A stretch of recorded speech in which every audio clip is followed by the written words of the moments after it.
সকাল 4 ঘটিকায় হয়েছে।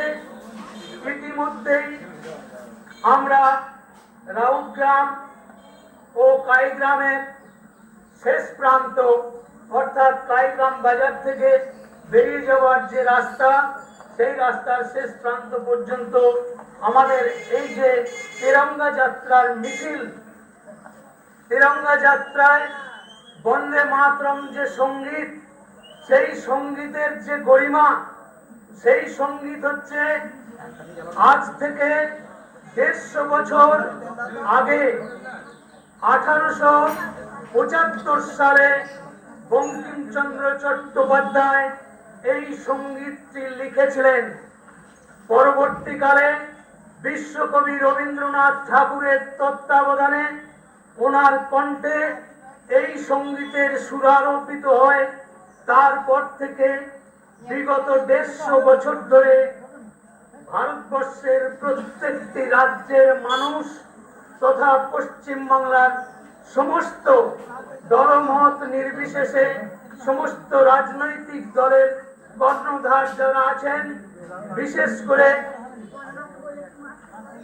বিজেপি এবং স্বীকৃত যে সমস্ত রাজনৈতিক দল আছে, সেই সমস্ত রাজনৈতিক দলের মধ্যে কংগ্রেস তথা আরো অনেকগুলি রাজনৈতিক দলের কাণ্ডারীরা এই সঙ্গীত পরিবেশনের মাধ্যমে তাদের প্রত্যেকটি অনুষ্ঠানকে সুন্দর এবং বর্ণময় করার যে ব্যবস্থা, এই সঙ্গীতের মাধ্যমে, এই সঙ্গীত শুধু একটা সঙ্গীত নয়।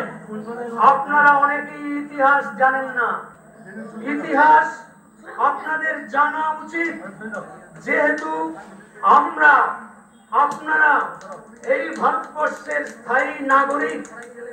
আপনাদের নৈতিক কর্তব্যের মধ্যে পড়ে এই জাতীয় সঙ্গীত, এই রাষ্ট্রগীতকে প্রাধান্য দিয়ে আপনার পরিবারের সন্তান সন্ততি, আপনার যুবক থেকে আরম্ভ করে মহিলাদেরকেও ত্বরান্বিত করবার জন্য এবং এই জাতীয় সঙ্গীত, রাষ্ট্রীয় গীতকে মর্যাদা দেওয়ার জন্য প্রতিটি পরিবারের যারা অভিভাবক আছেন তাদের নৈতিক কর্তব্যের মধ্যে পড়ে যে আপনারা এই সঙ্গীত প্রতিটি ক্ষেত্রে যেন গাইতে পারে।